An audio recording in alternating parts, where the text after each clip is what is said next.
Graça e paz, irmãos. Amém? É uma bênção, né, as nossas crianças. Como Deus tem usado a vida delas, né? Vocês estão bem? Como passaram essa semana? Todos bem? Nossa, tá alto, né? Graças a Deus por isso, né? Temos motivos para agradecer nesta manhã. Eu gostaria de compartilhar com vocês, nesta manhã, algo que Deus tem falado comigo. E se eu estou aqui nessa manhã para ministrar na igreja, à igreja, eu creio que Deus também tem algo para vocês naquilo que nós vamos ver hoje. Amém? Vamos orar, agradecer ao Senhor por esta oportunidade que nós temos nesta manhã. Pai, eu quero te agradecer pelas tuas misericórdias, Senhor, que se renovam a cada manhã sobre as nossas vidas. Pai, eu quero te agradecer pelo privilégio desta manhã estar aqui, Senhor, e poder te adorar, poder louvar, exaltar, bendizer o teu santo nome. Muitos, Senhor, não tiveram esse privilégio, e o Senhor tem nos chamado, Pai, o Senhor tem nos elegido, e isso é um privilégio que muitos não têm. Fala, Senhor, conosco nessa manhã, através da Tua palavra, Senhor. Abre os nossos olhos, o nosso entendimento para compreender aquilo que Tu tens para nós. Aquilo que Tu tens preparado, Senhor, para cada um de nós. É a nossa oração e agradecidos em nome de Jesus. Amém.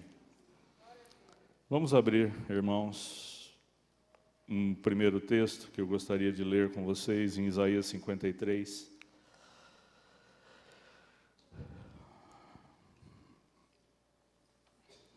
Para a gente iniciar,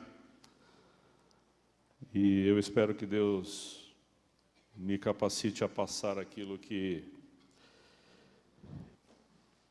Ele falou comigo ao meu coração, também a vocês.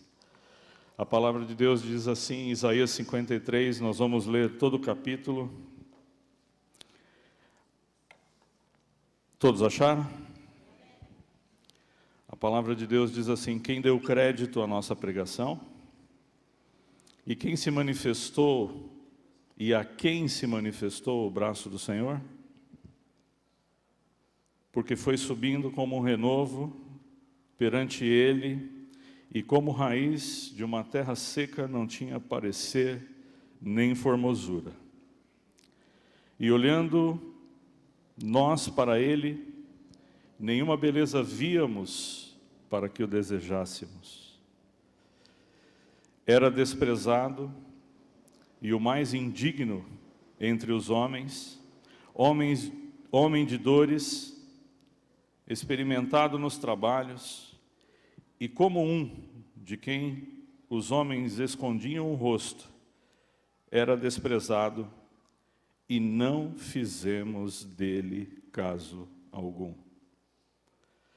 Verdadeiramente Ele tomou sobre si as nossas enfermidades, e as nossas dores levou sobre si, e nós o reputamos por aflito, ferido de Deus e oprimido. Mas Ele foi ferido pelas nossas transgressões e moído pelas nossas iniquidades. O castigo que nos traz a paz estava sobre Ele, e pelas suas pisaduras fomos sarados. Todos nós andamos desgarrados, como ovelhas. Cada um se desvia pelo seu caminho, mas o Senhor fez cair sobre Ele a iniquidade de todos, de nós todos. Ele foi oprimido, mas não abriu a boca. Como um cordeiro foi levado ao matadouro, e como a ovelha muda perante os seus tosqueadores, ele não abriu a boca. Da opressão e do juízo foi tirado. E quem contará o tempo da sua vida? Porquanto foi cortado da terra dos viventes, e pela transgressão do meu povo foi ele atingido. E puseram a sua sepultura com os ímpios e com o rico, na sua morte, porquanto nunca fez injustiça, nem houve engano na sua boca. Todavia ao Senhor agradou moê-lo, fazendo-o enfermar. Quando a sua alma se puser por expiação do pecado, verá a sua posteridade, prolongará os seus dias, e o bom prazer do Senhor prosperará na sua mão. O trabalho da sua alma ele verá e ficará satisfeito. Com o seu conhecimento, o meu servo, o justo, justificará a muitos, porque as iniquidades dele levará sobre si. Pelo que lhe darei a parte de muitos, e com os poderosos repartirá ele o despojo, porquanto derramou a sua alma na morte, e foi contado com os transgressores. Mas ele levou sobre si o pecado de muitos, e pelos transgressores intercedeu. Amém? Eu li pausadamente esse texto, que a gente já conhece bem, já lemos várias vezes. Eu mesmo já ministrei aqui algumas vezes a respeito desse texto, porque muitas vezes a gente acaba lendo a palavra de Deus meio na correria, né, e não se atenta para aquilo que Deus está falando, ou aquilo que a palavra está transmitindo. E se você ler e meditar esse texto, Deus vai falar profundamente no seu coração, porque Ele revela tudo aquilo que Cristo fez pela minha vida e pela sua vida. E que muitas vezes não damos o devido valor. Em Romanos, né, saindo do Velho Testamento e indo para o Novo, e fazendo uma conexão com o texto de Isaías 53 que nós acabamos de ler, a palavra de Deus diz em Romanos 5,8, mas Deus prova o seu amor para conosco, em que Cristo morreu por nós, sendo nós ainda pecadores. Isaías 53, ele relata um pouco do processo, de como os nossos pecados, a nossa dívida,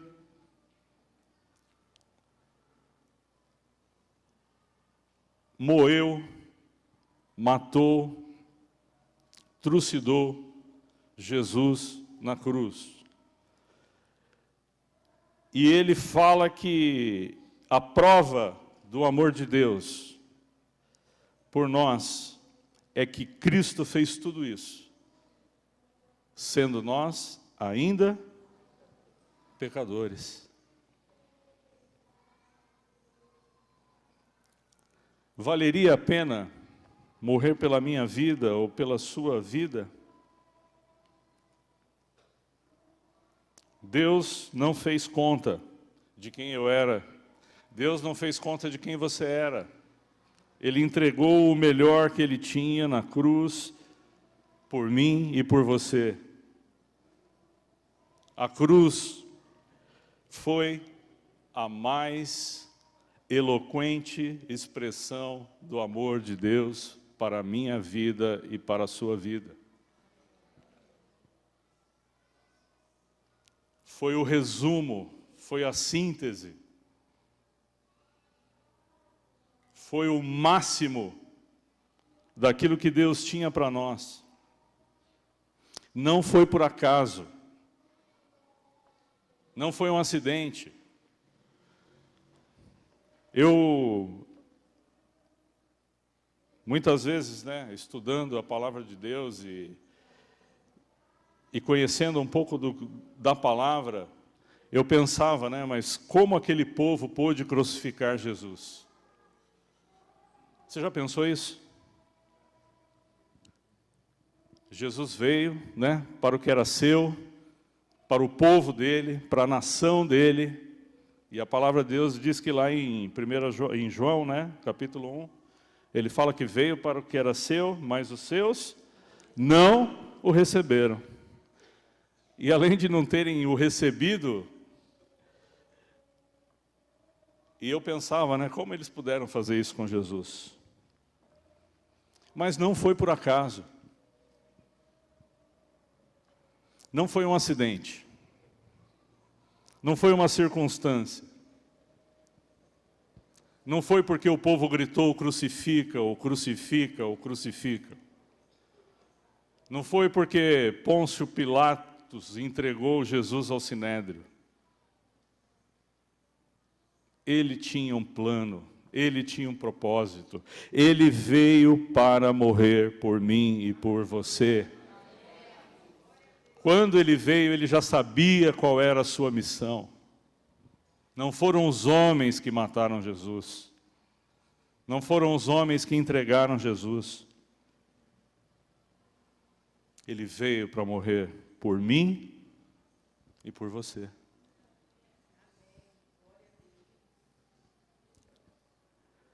Vamos em 1 Pedro, primeira carta de Pedro.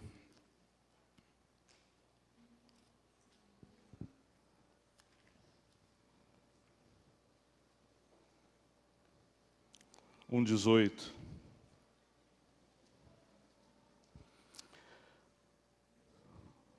Jesus abriu mão da sua glória. Ele abriu mão da presença do Pai, de todo o seu poder e glória, e veio a esse mundo para nos resgatar, para nos salvar, para nos buscar, para nos levar de volta, ou para nos trazer de volta ao plano original de Deus para as nossas vidas. Porque em algum momento da nossa história, o homem se desviou do caminho. Mas Deus, através do seu Filho Jesus, não fez conta do preço que havia de ser pago, e ele se entregou. E a Bíblia fala em 1 de Pedro 1,18, sabendo que não foi com coisas corruptíveis, como prata ou ouro, que fostes resgatados da vossa vã maneira de viver, que por tradição recebeste dos vossos pais, mas com o precioso sangue de Cristo, como de um cordeiro, incontaminado. Foi o precioso sangue dele, o preço pelo meu resgate, pela minha salvação, pelo meu retorno, a aliança que nós havíamos perdido.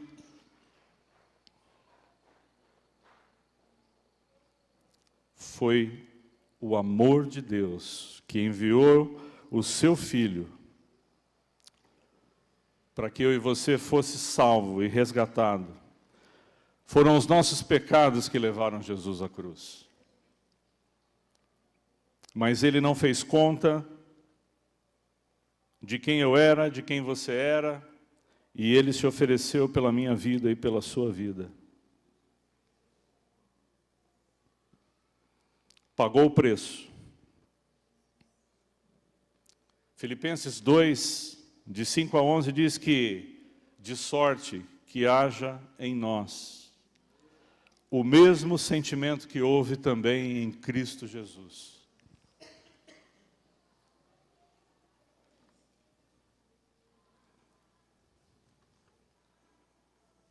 Filipenses, 2:5.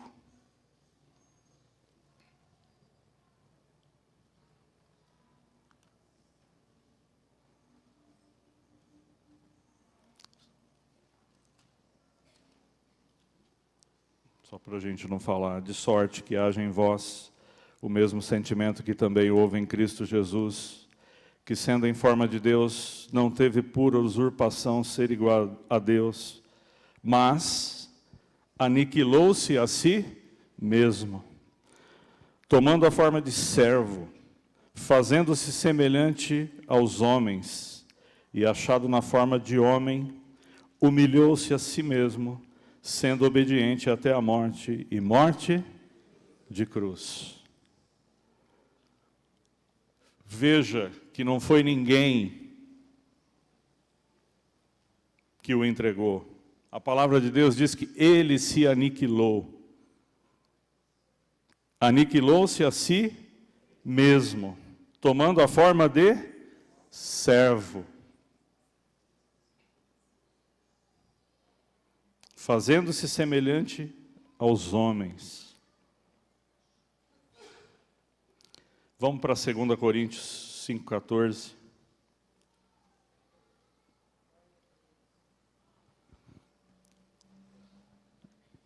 Essa foi uma pequena introdução para a gente falar daquilo que realmente eu gostaria de compartilhar com os irmãos.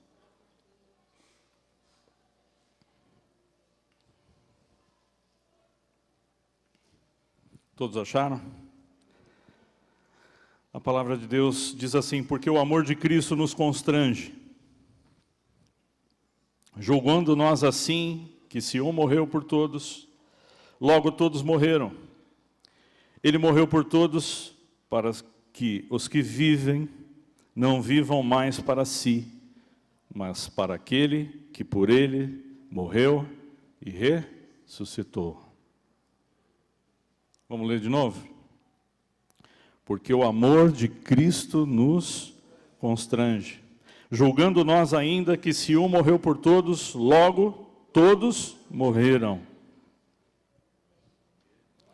O morto sente alguma coisa?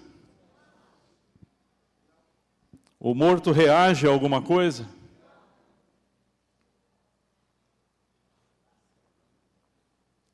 E por que tantas coisas nos afetam? Se nós estamos mortos, se nós nos identificamos com a morte de Cristo, por que nós nos ofendemos,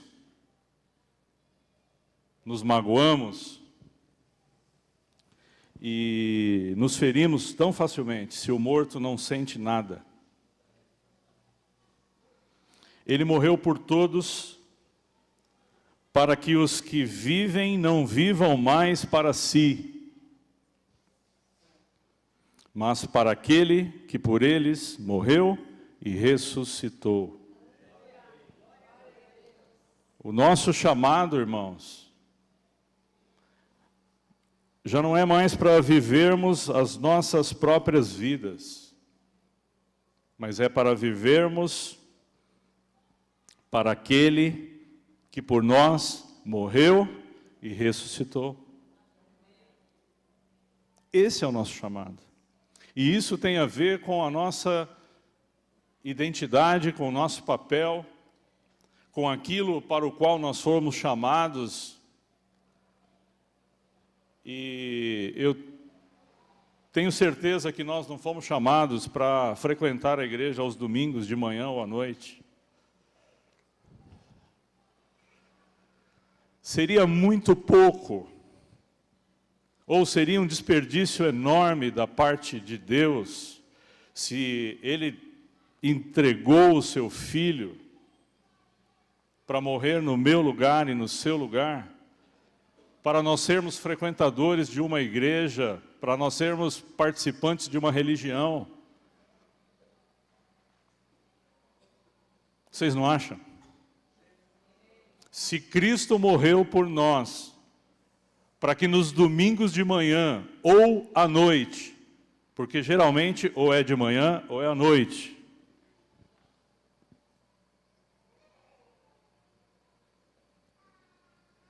eu creio que não valeria a pena, mas não foi com esse propósito que Deus enviou o seu Filho para morrer em nosso favor.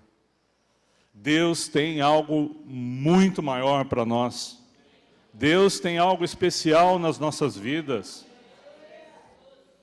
Todo aquele sacrifício, todo aquele sofrimento, toda aquela dor, o preço pago lá na cruz, o resgate pela minha vida e pela sua vida, foi um alto preço que Jesus pagou. Não é para que nós fôssemos membros da Igreja Batista do Parque América.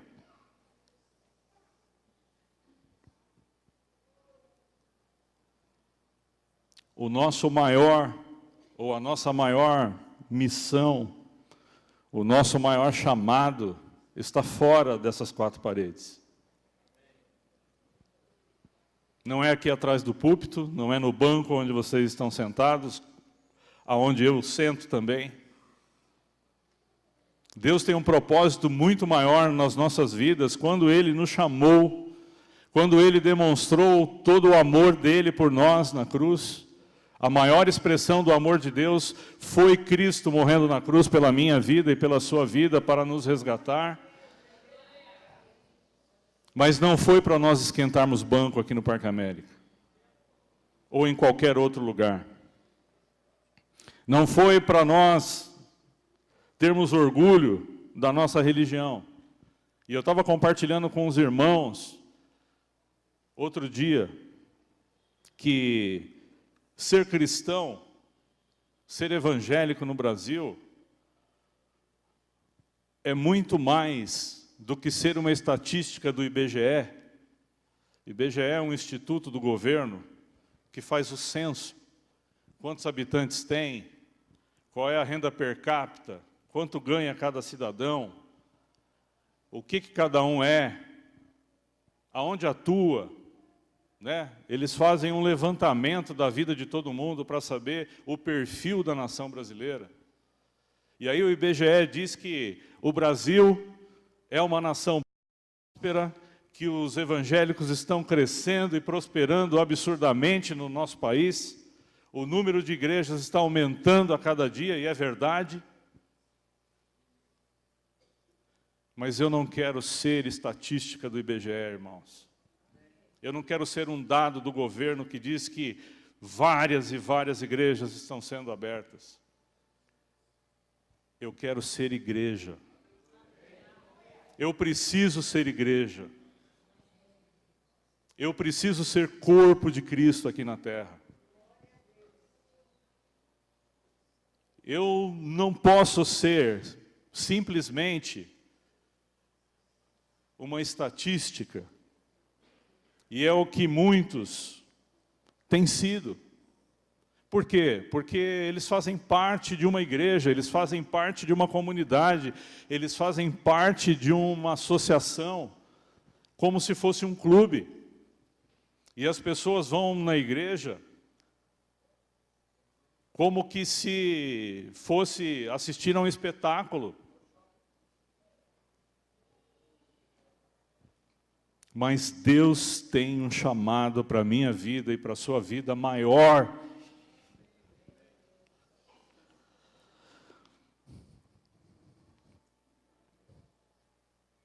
O amor de Cristo nos desafia a agir de forma diferente. O amor de Cristo nos constrange. O amor de Cristo nos desafia nesta manhã. Como nós vimos lá, porque Deus provou o seu amor para conosco. Em Isaías nós vemos o quanto Cristo sofreu pelas nossas vidas. E eu pergunto, nós podemos ficar indiferentes ao amor de Deus pelas nossas vidas?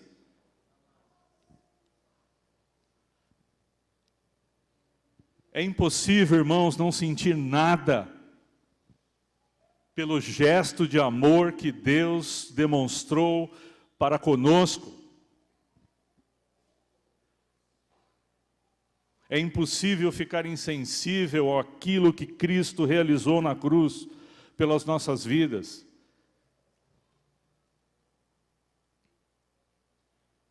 Não podemos ficar indiferentes.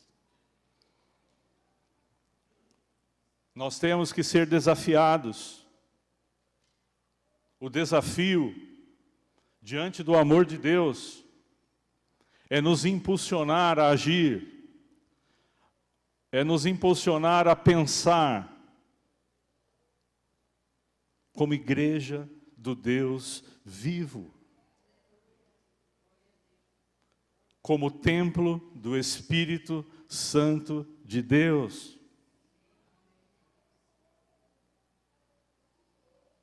Olha o que nós somos, irmãos. As pessoas podem não dar valor para você, as pessoas podem olhar para você e dizer, poxa vida, quem é você? Mas para Deus, nós temos um valor incalculável. Um valor que ouro e prata não podia pagar.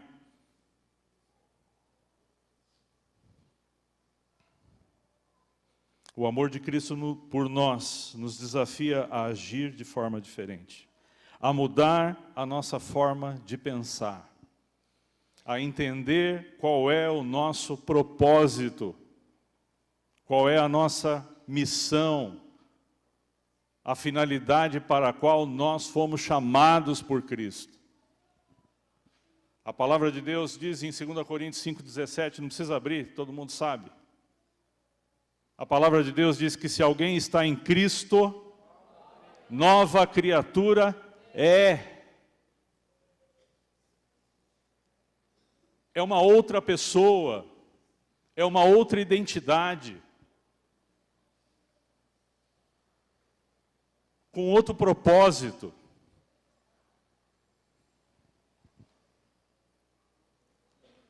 Com outro desejo no coração. E nós precisamos entender isso, que Deus não nos chamou para pouca coisa. Deus não nos chamou para mediocridade.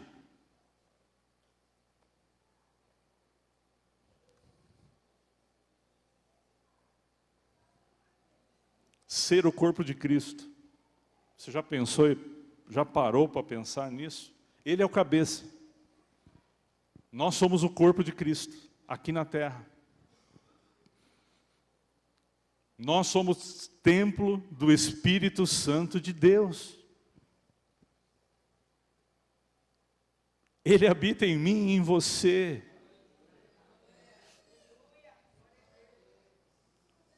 O Todo-Poderoso, o Criador do céu e da terra, escolheu morar dentro de mim e de você.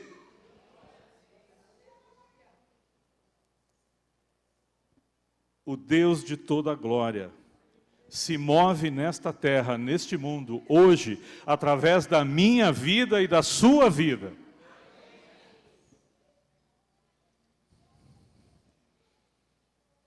A palavra de Deus diz que a ardente expectação da humanidade espera a manifestação dos filhos de Deus. Irmãos, eu creio que Deus vai fazer sinais, prodígios e maravilhas neste lugar. Amém? Mas eu penso da seguinte forma: Deus não vai abrir o teto do Parque América. Tem até algumas igrejas que o teto abre, né, Samuel? Eu nunca vi, mas deve ser lindo, né?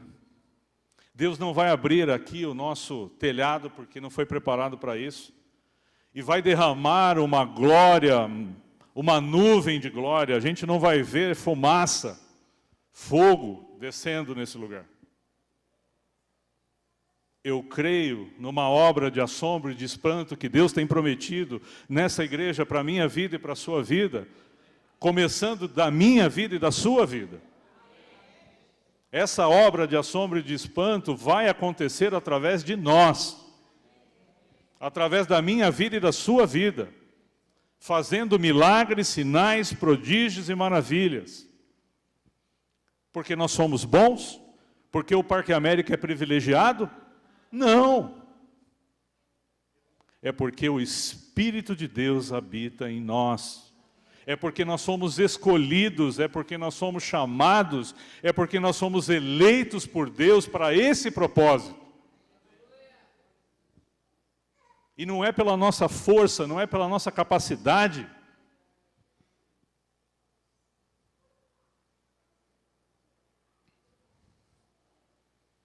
É pela misericórdia do Senhor.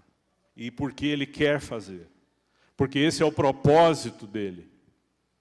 Então, queridos, nós somos instrumentos de Deus, instrumentos da glória de Deus, do poder de Deus nesta terra, para destruir as cadeias, para despedaçar os grilhões, para libertar os cativos, para curar os enfermos.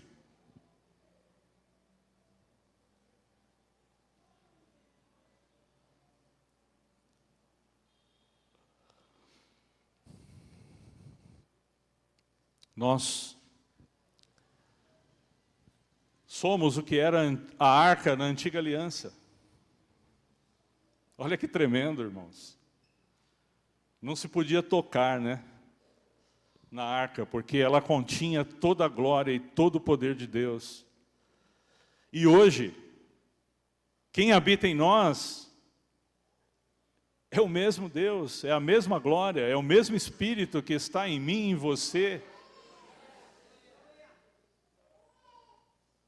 E Ele quer usar a minha vida e a sua vida muito mais além daquilo que nós pedimos ou pensamos. E não vai acontecer milagres do céu. Nós é que vamos fazer os sinais, os prodígios e as maravilhas. E Deus está nos desafiando a isso, a mim e a você, a assumir o nosso papel, a nossa identidade diante de Deus, tomar posse daquilo que Deus já colocou em nós, já está em nós, mas não está conectado, não está ligado. Nós precisamos colocar a tomada no interruptor, não sei como é que é, a tomada no interruptor, é isso? Ligar o interruptor. Nós temos que ativar isso. Nós temos que tomar posse daquilo que Deus já nos deu e começar a fazer aquilo que Ele, realizar o propósito para o qual Ele me chamou e chamou a você. Irmãos, quando eu olho para trás e eu olho a minha carreira cristã, eu fico triste. Porque em 30 anos de carreira, 31 anos de carreira cristã, aqui no Parque América, eu fiz muito pouco daquilo que Deus me chamou para fazer. Eu perdi muito tempo da minha vida fora do propósito de Deus, fora do plano original de Deus para a minha vida. Eu passei 30 anos sendo religioso, fazendo parte da Igreja Batista do Parque América. Mas não foi só para isso que Deus me chamou para salvar vidas. Deus me chamou para curar enfermos. Deus me chamou para expulsar demônios. Deus me chamou para ressuscitar mortos. E chamou você também, cada um de nós.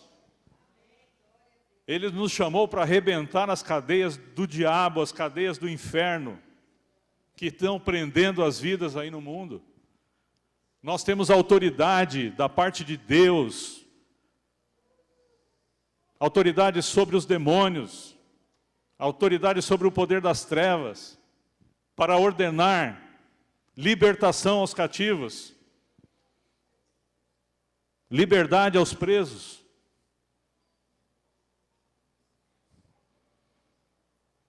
E isso não tem nada a ver com a minha capacidade, isso não tem nada a ver com a cor da minha pele, isso não tem nada a ver com o meu grau intelectual de conhecimento, isso não tem nada a ver com diploma.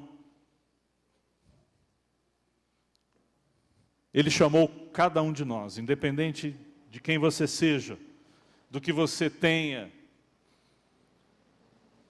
para ser um instrumento nas mãos de Deus.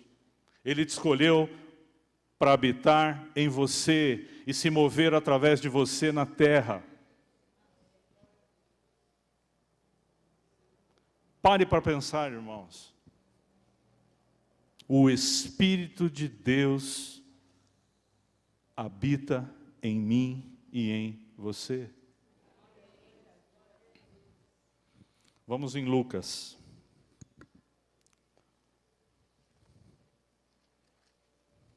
Capítulo 19. Lucas 19 fala da história de Zaqueu, o publicano.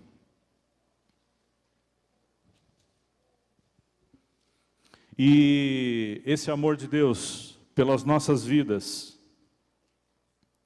Ele nos desafia nesta manhã, Ele nos constrange nesta manhã a amar como Deus amou. Amém? A palavra de Deus nesta manhã nos desafia, nos constrange a amar como Ele amou. Todos já conhecem, né, a história de Zaqueu. Eu só queria que você fosse lá no verso 17, no verso 7, desculpem.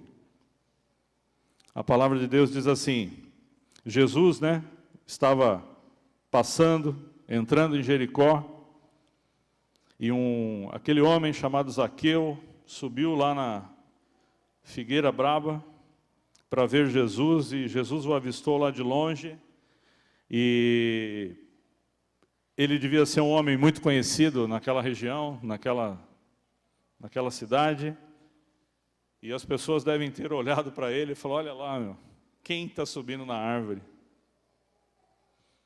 E Jesus, olhando para aquele homem, o intimou, né?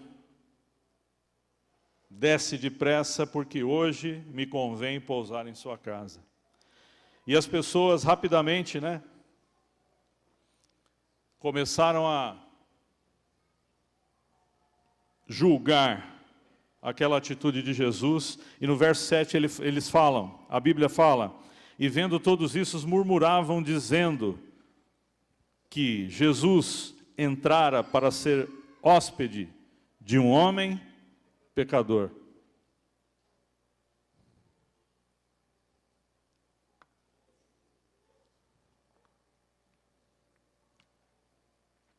E a resposta de Jesus, no verso 10, vamos ler o 9. E disse-lhe Jesus a Zaqueu: hoje veio salvação a esta casa, pois também este é filho de Abraão. Verso 10, porque o Filho do Homem veio buscar e salvar o que se havia perdido.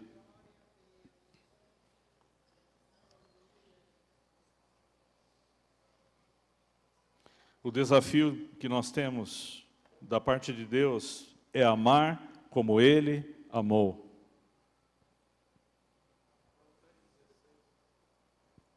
Esse é clássico, né? Não vou nem citar. É amar como Ele amou. É ter empatia. É se colocar no lugar do outro. É sentir as dores do outro. É calçar o sapato apertado do outro. Como nós vimos, né? Quantos irmãos lá na Coreia e em tantos países perseguidos.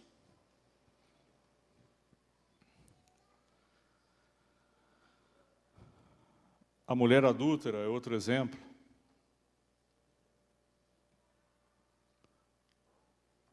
Aqueles homens da religião, da sociedade naquela época, levaram ela até Jesus e o que eles queriam é que Jesus a sentenciasse à morte.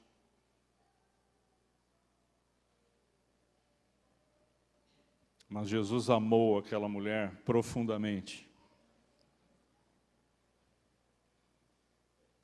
Ela não olhou, Jesus não olhou para as aparências, para o que ela tinha feito, para a vida que ela tinha tido no passado, pelos erros, pelas falhas que ela havia cometido, mas Jesus amou aquela mulher.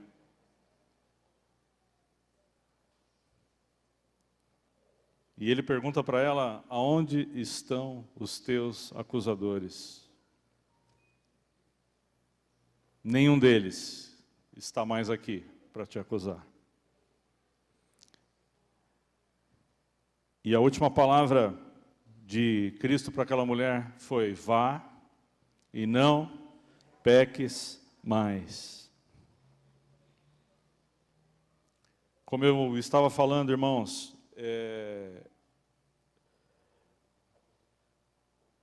nós temos que entender qual é a nossa identidade em Deus e qual é o nosso chamado, a nossa missão.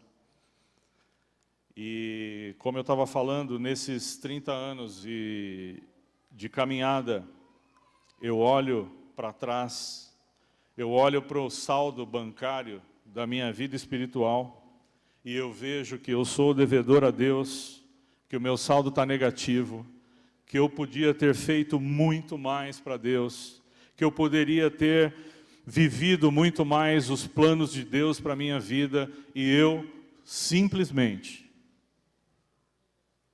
optei, decidi fazer outras coisas, que não aquilo que Deus me chamou para fazer.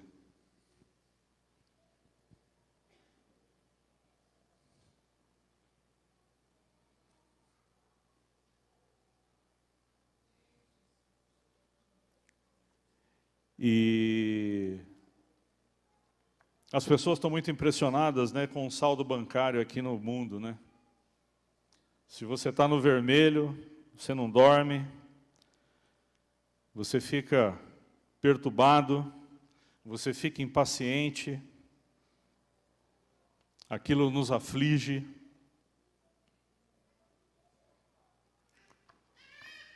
E quando nós estamos devedores àquele que nos amou com tanto amor, e a nossa vida passa como um conto ligeiro,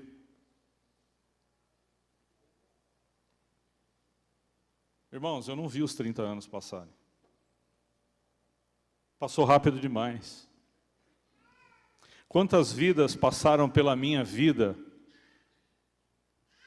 e eu não cumpri o plano e o propósito de Deus para a minha vida, na vida dessas pessoas. Quantas vidas passaram pela minha vida e eu não fui um instrumento da glória de Deus na vida de cada uma delas. A gente só vive uma vez só. Não tem outra vida. E a vida passa rápido demais.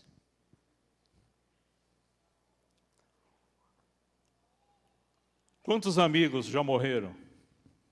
Quantas pessoas que eu joguei bola junto, soltei pipa, joguei bolinha de gude, briguei na rua.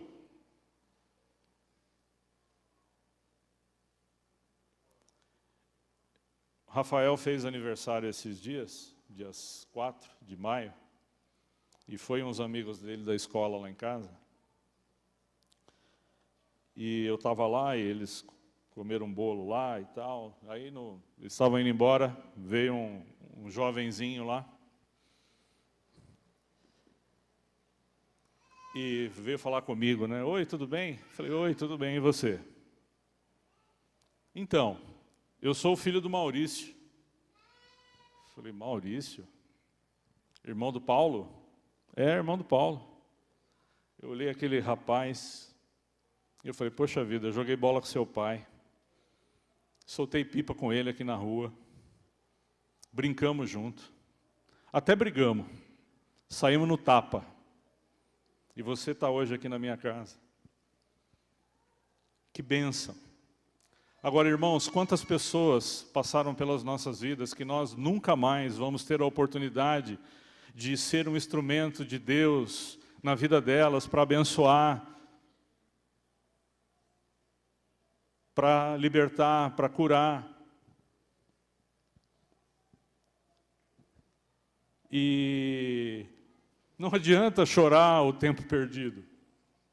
Eu já perdi vários amigos que morreram, foram assassinados sem conhecer a palavra de Deus. Amigos meus que estudaram comigo, que conviveram comigo 5 anos na faculdade e que estão mortos, morreram. E eu nunca testemunhei daquilo que Deus fez na minha vida, na vida deles. E eles não voltam mais. Quem sabe estão no inferno, perdidos. Mas eu, desde os 15 anos, quando vim para cá, eu já tinha uma missão, Deus já tinha me chamado com um propósito de fazer a diferença nesse mundo e na vida das pessoas que passaram pela minha vida, que passam pela sua vida, todos os dias, no ônibus, no trem, na escola, no trabalho, em casa, na nossa família. Mas nós não entendemos qual é o plano e o propósito de Deus para as nossas vidas. Não é simplesmente sermos cristãos evangélicos, 50% da população brasileira, 35%, que seja o percentual. Tem que acontecer em mim e em você, através de mim e de você, porque o Espírito de Deus habita em nós, e é Ele que vai fazer. Agora nós precisamos nos colocar à disposição de Deus.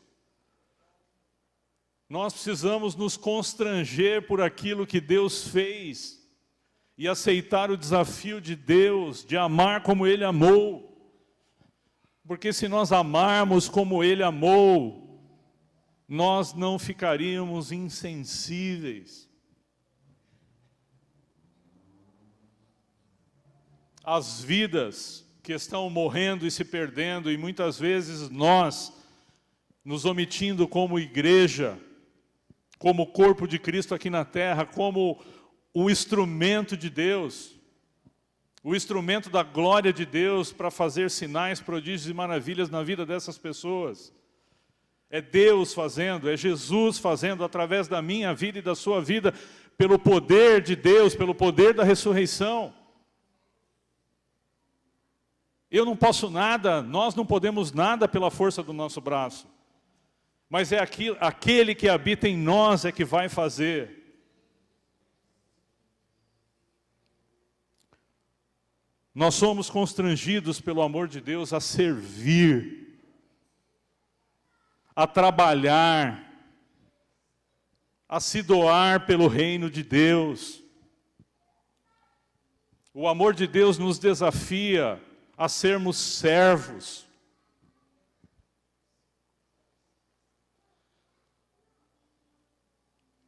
O amor de Deus nos desafia a dar a nossa vida, porque Ele deu a vida dEle em favor de nós. Mas nós estamos preocupados com tantas coisas, menos em fazer a vontade de Deus, em cumprir a missão que foi dada por Deus para mim e para você cumprir. Vamos lá em Marcos. Marcos 10, versículos 43 e 45. ao 45.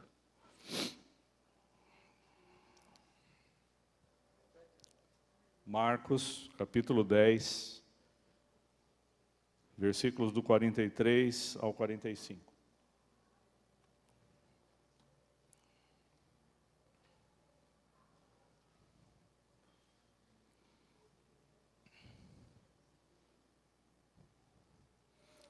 Todos acharam? Mas entre vós não será assim. Entendendo um pouco do contexto aqui, né? Os filhos de Zebedeu queriam se assentar, um à direita e outro à esquerda. É isso? E aí Jesus, né, no versículo anterior, ele fala que as pessoas queriam ocupar uma posição privilegiada.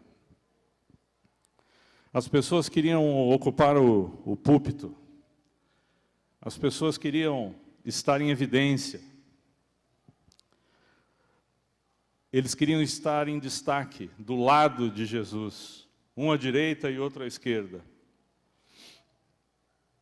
E aí Jesus vem no capítulo, no verso 43 e diz: mas entre vós não será assim.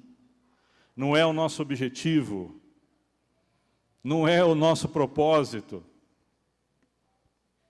ser apóstolo, pastor,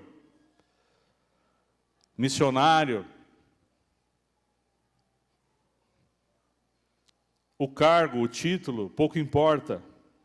Mas entre vós não será assim, antes qualquer que entre vós quiser ser grande, importante, será o quê? O vosso? O que o serviçal faz? Serve. Trabalha. Se dispõe. E qualquer que dentre vós quiser ser o primeiro, seja servo de quem? De todos. Servo do pastor Dirceu? Servo do pastor Francisco? Da irmã Norinda? Pastor Marcelo? Não. Servo de todos. Porque o Filho do Homem não veio para ser servido. Ele era o Rei dos Reis, o Senhor dos Senhores, o Rei do Universo. Ele não veio para ser servido, mas veio para servir, e o que mais? Dar a sua vida em resgate de muitos. O amor de Cristo nos constrange a amar como Ele amou. O amor de Cristo nos constrange a servir como Ele serviu.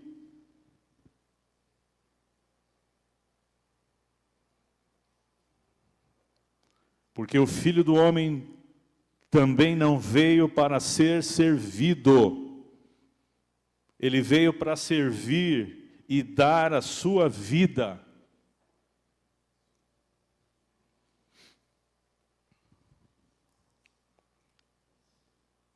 Vamos aqui um pouquinho à frente, João 13.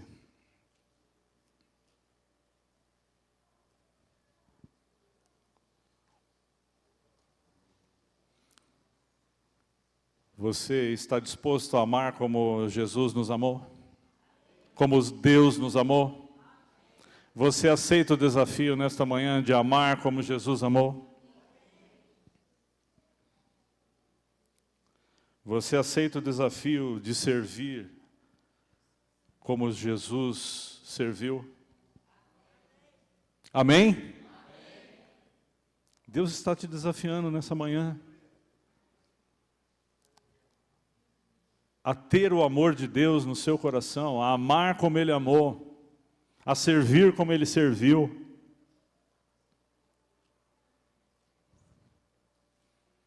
E o maior exemplo que Deus nos deu, que Jesus nos deu, está aqui no capítulo 13, e ele fala: ora, antes da festa da Páscoa, sabendo Jesus que já era chegada a sua hora de passar deste mundo para o Pai, como havia amado os seus que estavam no mundo, amou-os até o fim. E acabada a ceia, tendo já o diabo posto no coração de Judas Iscariotes, o filho de Simão, que o traísse, Jesus, sabendo que o Pai tinha depositado nas suas mãos todas as coisas. O Pai havia colocado na mão de Jesus todas as coisas.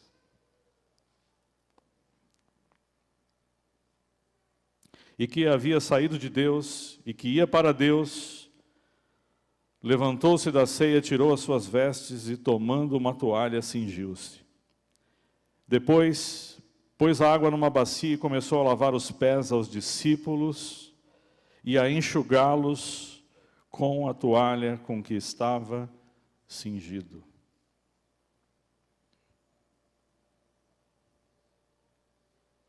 Jesus não levou em consideração quem ele era. Ele era o Filho de Deus. Ele tinha recebido do Pai tudo nas suas mãos. Ele era Deus. Mas ele não levou nada disso em consideração e ele deixou um exemplo para mim e para você do que é servir, do que é amar. Ele se despojou de tudo que ele tinha e lavar os pés das pessoas era uma função menor naquela época. Eram as pessoas de menor categoria, de menor classe.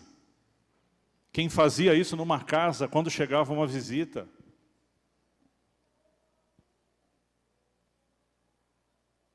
Era o Zé Ninguém da casa. Aquele que as pessoas ignoram, aquelas pessoas invisíveis. É que tinha a tarefa de lavar os pés de um visitante quando chegava numa casa. Era a parte mais suja do corpo das pessoas, porque eles andavam de sandálias, descalças no deserto. E o Filho de Deus se coloca na posição de servo, na posição de servir, na posição de se doar, de se dar. E ele lava os pés aos discípulos. Ele põe água numa bacia e começa a lavar os pés de cada um. E a enxugar-lhes com uma toalha com que estava cingido. E aproximou-se, pois, Simão Pedro, que lhe disse: Senhor, tu lava-me os pés a mim? Todos nós, ficaríamos... Quem iria permitir que Jesus lhe lavasse os pés? E respondeu e disse-lhe: o que eu faço não sabes tu agora, mas tu o saberás depois. Disse-lhe, pois, Pedro: nunca me lavarás os pés. Respondeu-lhe Jesus. O que Pedro respondeu para Jesus é: nunca me servirás, porque tu és Deus, tu és Senhor. E Jesus responde para ele: se eu não te lavar, não tens partes comigo.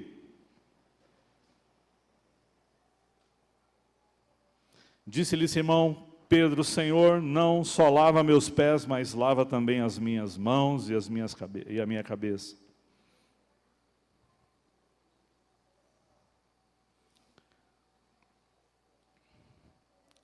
No verso 12, na parte final, Jesus pergunta para eles: entendeis o que vos tenho feito? Vocês entenderam o que representa aquilo que eu acabei de fazer por vocês? Vós me chamais de mestre e de Senhor, e dizeis bem, porque eu sou.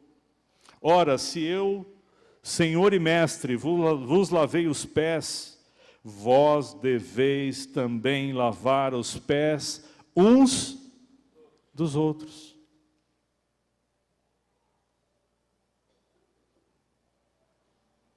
Nós devemos servir uns aos outros. Nós devemos cuidar uns dos outros. Nós devemos amar uns aos outros. Nós devemos amar os perdidos, os perseguidos, os excluídos, os abandonados. E Deus, através da minha vida e da sua vida, quer levar salvação a estas vidas.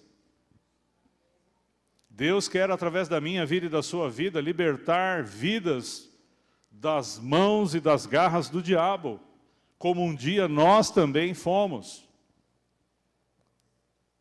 Mas nós temos que entender o nosso papel, o nosso chamado, o nosso objetivo, como instrumento de Deus aqui na terra. Se nós não entendermos isso, se nós não mudarmos as nossas prioridades,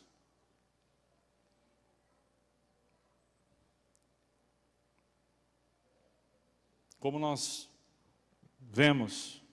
já vimos, o amor de Cristo nos constrange a mudar as nossas prioridades.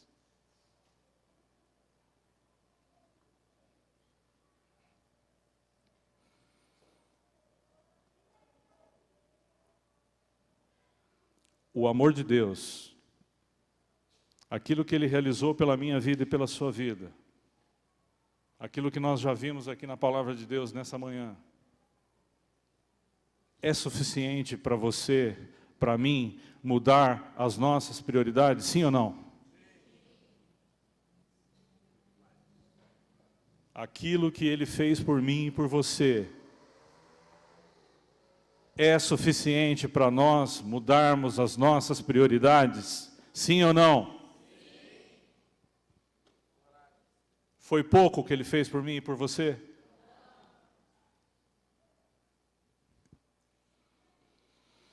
Somos constrangidos a mudar as nossas prioridades. O que é importante para nós? O que é mais importante para as nossas vidas?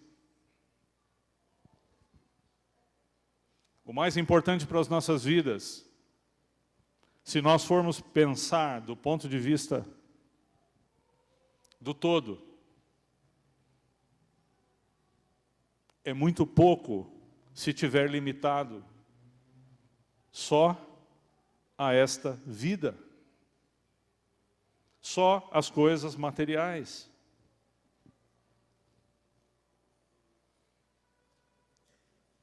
Tudo isso é muito bom e nós temos que fazer, nós temos que estar preparados, nós temos que estar habilitados para toda boa obra. Temos que trabalhar, temos que estudar.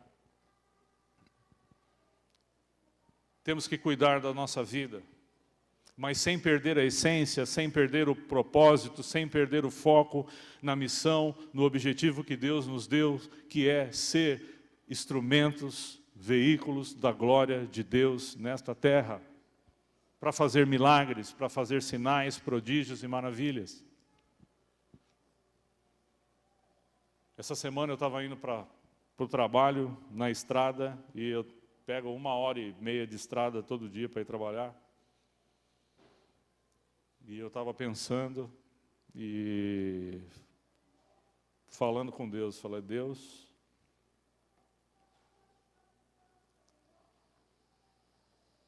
cadê os milagres? Cadê os sinais? Cadê os prodígios? Cadê as maravilhas? Cadê os mortos ressuscitando? Eu nunca vi um morto ressuscitar, irmãos. Vocês já viram? Não? Eu nunca vi um coxo andar. Eu nunca vi um cego voltar a ver. Eu nunca vi. Mas eu creio que isso é possível porque Deus não mudou. Ele é o mesmo. Ele continua sendo o mesmo. E a promessa de Deus para a minha vida e para a sua vida é que Ele faria através de nós coisas maiores ainda do que Ele tinha feito. Então nós lemos na história, na palavra de Deus, que Cristo ressuscitou mortos. Abriu os olhos dos cegos. Que os apóstolos, que os discípulos fizeram milagres. Pedro e João, indo para o templo, se encontraram com aquele homem que era paralítico de nascença. E aquele homem esticou a mão e pediu uma esmola.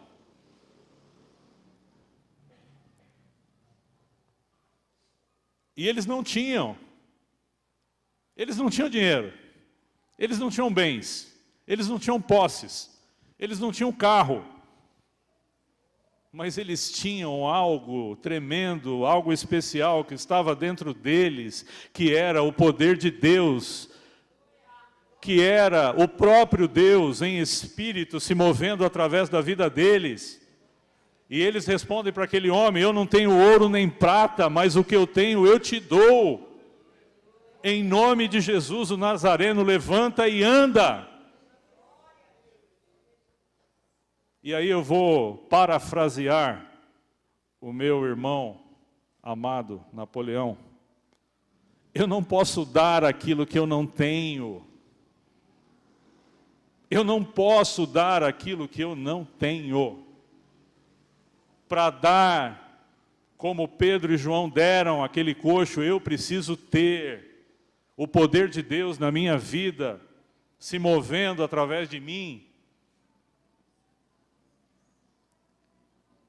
E eu penso que lá, ainda na igreja primitiva, esses homens estavam ainda com o foco, com a missão clara na sua mente, no seu coração, de qual era o chamado deles, de qual era o propósito de Deus para a vida deles. E eles dão aquilo que eles estavam cheios. E eu penso, irmãos, que nós também precisamos operar os mesmos sinais, os mesmos prodígios, as mesmas maravilhas que eles fizeram. Deus vai realizar milagres, mas através das nossas vidas. Se eu continuar mais 30 anos me omitindo como eu me omiti nesses 30 anos, Deus vai levantar outra pessoa e vai fazer, mas Ele quer fazer através da minha vida e da sua vida. Eu creio que, como Deus já falou aqui, muitas pessoas vão vir para esse lugar espantadas pelas coisas que Deus vai realizar neste lugar, através da minha vida e da sua vida, mas nós precisamos aceitar o desafio de Deus, de amar, de servir, de mudar as nossas prioridades. Porque as coisas não acontecem como aconteciam no passado, não é porque Deus mudou, não é porque Deus não é o mesmo. É porque nós não entendemos qual é o nosso propósito, a nossa missão, o nosso objetivo aqui nessa vida.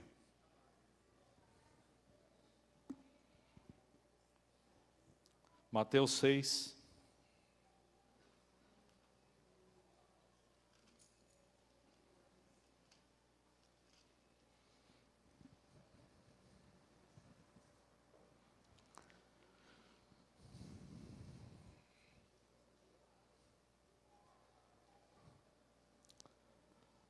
Evangelho de Mateus, capítulo 6, versículos 9 e 10.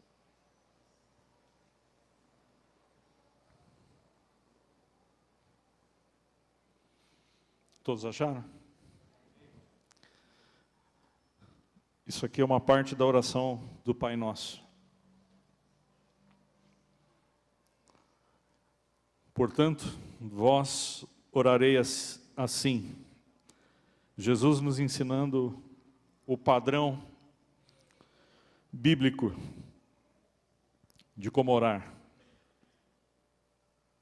Portanto, vós orareis assim: nosso que estás nos céus, santificado seja o teu nome. Verso 10. Venha o teu reino. Venha o teu reino.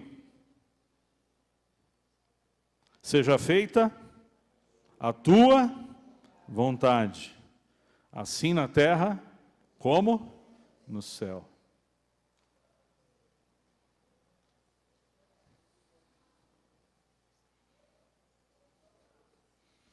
Venha o teu reino sobre a nossa vida.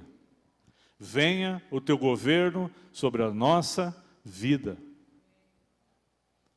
Deus, eu quero viver debaixo do seu governo. Eu quero viver debaixo da sua lei. Eu quero viver debaixo dos seus mandamentos.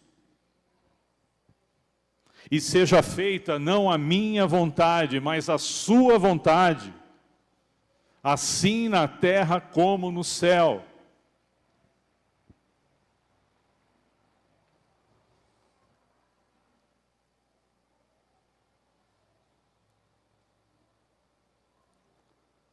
Irmãos, Mateus 6,33, não precisa ir lá, mas buscai em primeiro lugar o reino de Deus e a sua justiça, e todas as demais coisas vos serão acrescentadas. Isso tem virado um chavão bíblico que a gente expressa, fala, da boca para fora, mas não busca, não vive.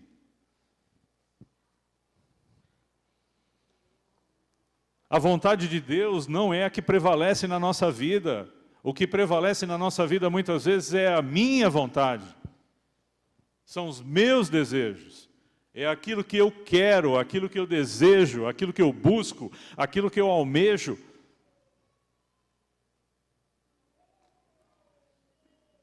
Os nossos sonhos têm que ser os sonhos de Deus. O nosso objetivo, a nossa meta, o nosso alvo tem que ser os alvos de Deus.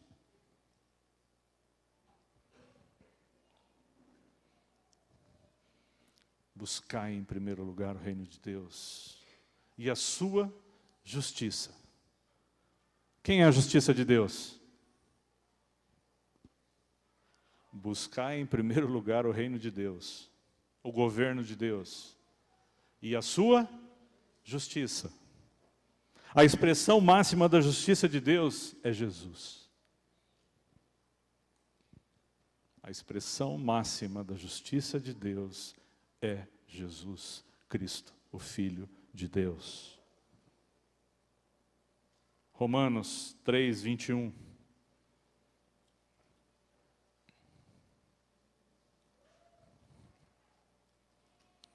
Eu já estou terminando, não vou passar do horário.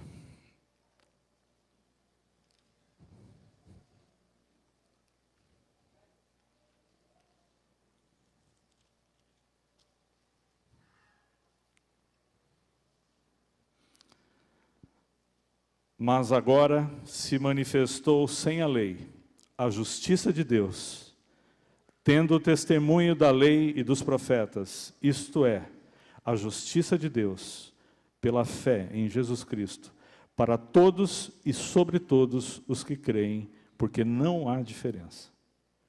Porque todos pecaram e destituídos estão da glória de Deus, sendo justificados gratuitamente pela sua graça, pela redenção que há em Cristo Jesus, ao qual Deus propôs para a propiciação pela fé no seu sangue, para demonstrar a sua justiça, pela remissão dos pecados dantes cometidos, sobre a paciência de Deus, para demonstração da sua justiça, neste tempo presente, para que ele seja justo e justificador daquele que tem fé em Jesus.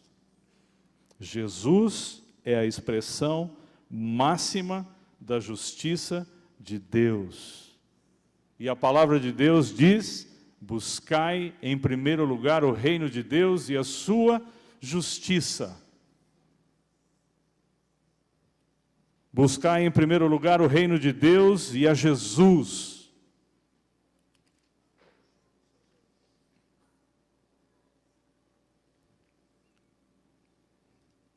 Colossenses,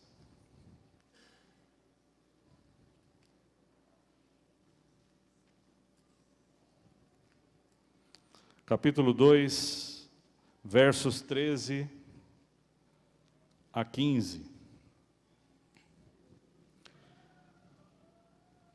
E quando vós estáveis mortos nos pecados e na incircuncisão da vossa carne, vos vivificou juntamente com ele,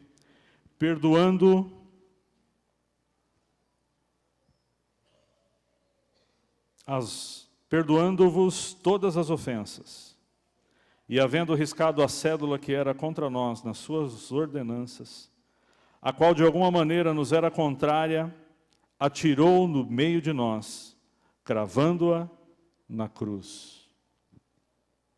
Portanto, se já ressuscitastes com Cristo, buscai as coisas que são de cima, onde Cristo está assentado à destra de Deus. Pensai nas coisas que são de cima, não nas que são da terra, porque já estáis mortos e a vossa vida está escondida com Cristo em Deus. O amor de Deus nos constrange a mudar as nossas prioridades. Quando Jesus iniciou a sua caminhada e chamou os primeiros discípulos, os primeiros 4 discípulos,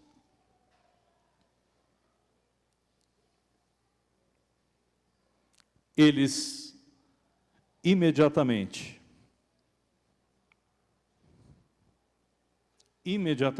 atenderam ao chamado de Jesus.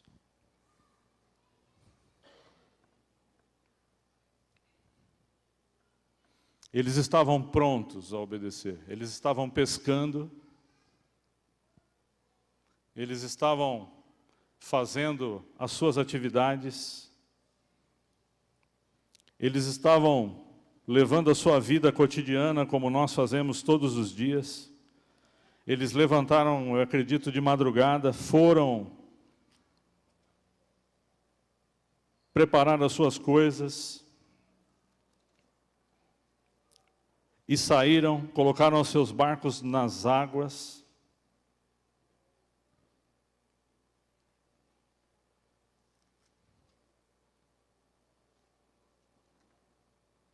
Vamos lá em Mateus 4:18.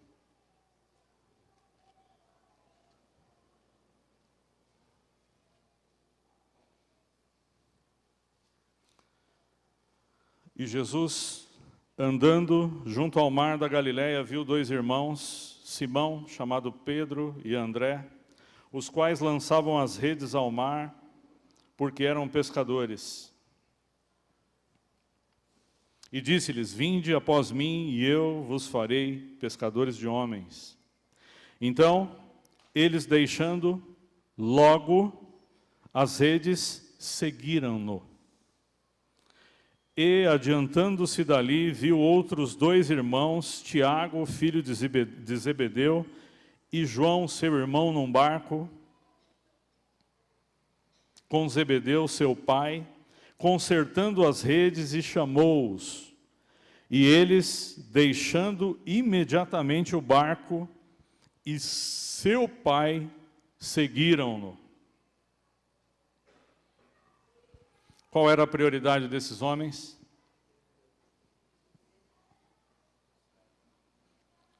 Aí você pode me dizer, né? Mas, irmão, foi um chamado específico, né? Deus tinha um plano, Deus tinha um propósito na vida daqueles homens. Mas eles estavam prontos a obedecer. Pedro e André logo deixaram tudo que eles estavam fazendo e seguiram Jesus.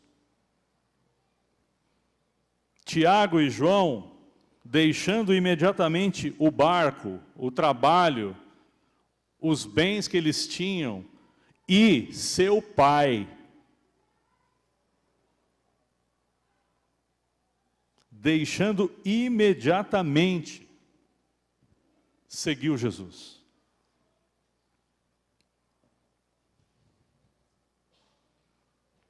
E eu estava dando uma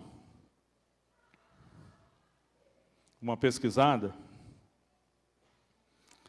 e o vinde a mim, vinde após mim, e eu vos farei pescadores de homens. Lá no original, no grego, essa palavra significa seguir e fazer,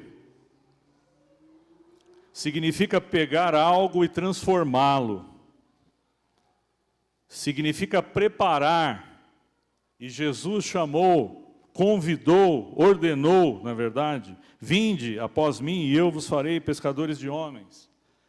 A mensagem que Jesus passou para aqueles homens foi: eu vou transformá-los em instrumentos da glória de Deus. Eu vou prepará-los, eu vou capacitá-los, como Ele tem feito e faz conosco hoje. Quando Deus te convida a vir após Ele, Ele está dizendo: eu vou mudar a sua vida, eu vou transformar a sua vida, eu vou capacitar, eu vou te preparar para ser um instrumento da glória de Deus, um instrumento de bênção, de libertação, de cura para outras vidas.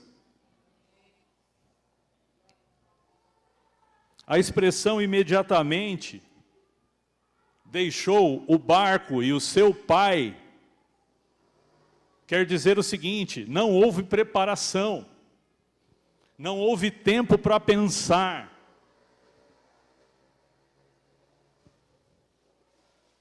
Tiago e João não tiveram tempo para se preparar.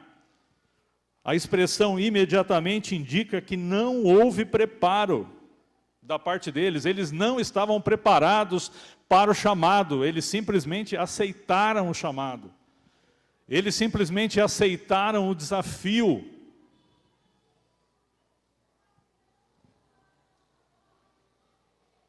Isso não é para mim, isso foi para eles.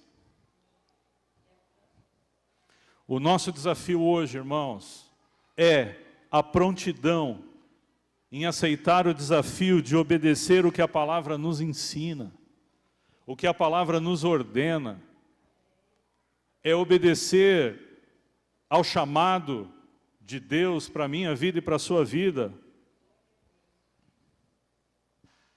Esse é o nosso desafio, esse é o nosso chamado, é com prontidão aceitar e dizer: Senhor, eu estou aqui para realizar a obra para a qual o Senhor me chamou, para a qual o Senhor me capacitou, para a qual o Senhor me transformou.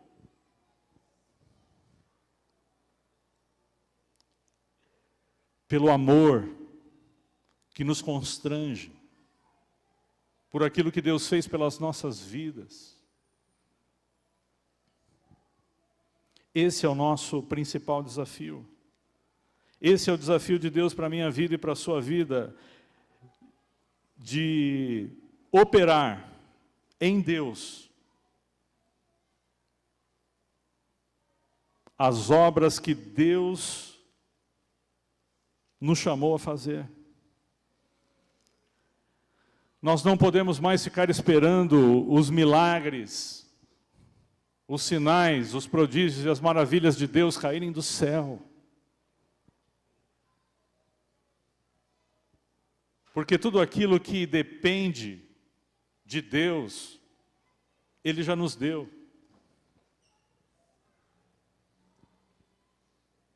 tudo aquilo que depende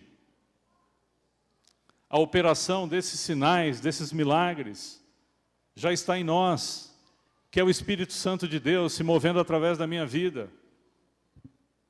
E eu tenho que ser o bom perfume de Cristo nessa sociedade. Eu tenho que fazer a diferença nesse mundo.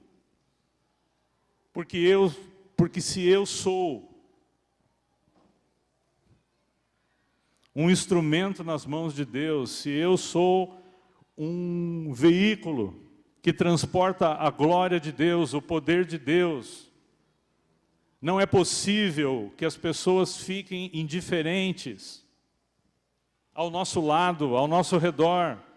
Nós temos que produzir um impacto positivo na vida das pessoas, porque nós somos templos do Espírito Santo de Deus. Deus já nos deu todo o poder e autoridade da parte de Deus para fazer as obras que Ele fez e fazer maiores ainda. Mas nós temos que entender o nosso propósito.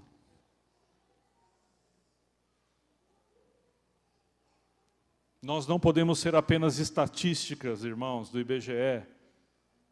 Nós não podemos ser chamados pura e simplesmente de cristãos, de evangélicos. Nós temos que marcar a diferença nesta geração. Nós temos que marcar a diferença neste bairro, nesta cidade, na vida das pessoas que passaram e que passam pelas nossas vidas.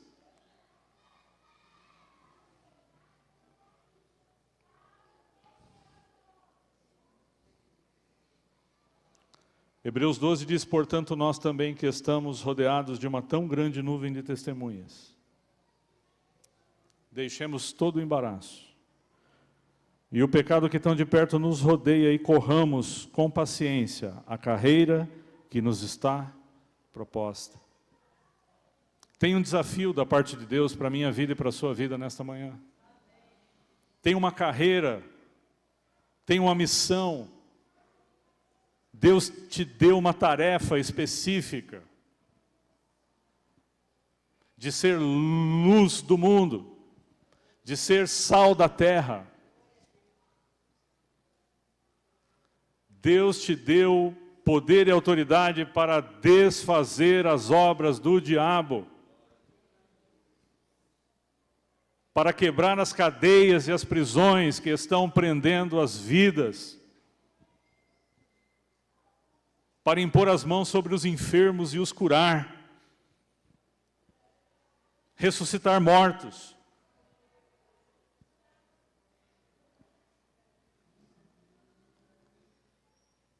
E Ele não vai descer aqui corporalmente de novo para fazer esses mesmos sinais, esses mesmos milagres, porque Ele espera que eu e você realize esses milagres. Ele espera que eu e você ame como Ele amou. Ele espera que eu e você sirva como Ele serviu.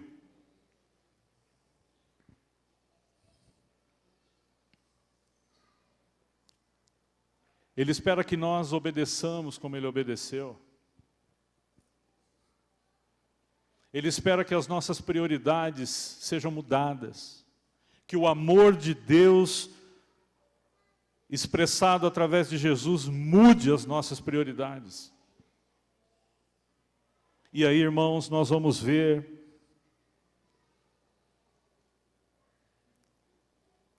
Deus operando de maneira tremenda, poderosa. Nós vamos ver as promessas de Deus para este lugar, para as nossas vidas se cumprindo, e nós vamos glorificar o nome do Senhor, nós vamos bendizer o nome do Senhor e falar, Senhor, como é bom estar na sua presença, como é bom servi-lo, como é bom amá-lo, como é bom realizar a tua obra, porque nós já somos mais do que vencedores. Porque Deus já nos capacitou com todas as armas necessárias para essa guerra. Deus já nos capacitou e já nos habilitou. Deus tem nos preparado para esse combate, para essa batalha, para realizar essa missão com 100% de êxito, porque o penhor e a garantia é Ele mesmo. Foi a sua morte e a sua ressurreição. Nós não precisamos ter medo dessa missão, nem medo do chamado que Deus tem para as nossas vidas. Porque é Deus, é Jesus, através das nossas vidas, quem vai fazer, não somos nós. É o poder de Deus em nós, é o Espírito de Deus em nós. Agora nós precisamos aceitar esse desafio, olhando para Jesus, o autor e o consumador da nossa fé, o qual, pelo gozo que lhe estava proposto, suportou a cruz, desprezando a afronta, assentou-se à destra do trono de Deus. Amém, queridos? Que você, nesta manhã, possa aceitar esse desafio de ser aquilo que Deus te chamou para ser. Instrumento da glória de Deus aqui na terra, para fazer sinais, prodígios e maravilhas. E que o amor de Deus pelas nossas vidas nos impulsione, nos empurre a fazer aquilo que Deus tem preparado para as nossas vidas. Porque a palavra de Deus diz que a humanidade espera ansiosamente pela manifestação dos filhos de Deus. E o poder e a autoridade está sobre a minha vida, sobre a sua vida. Amém? Glória a Deus.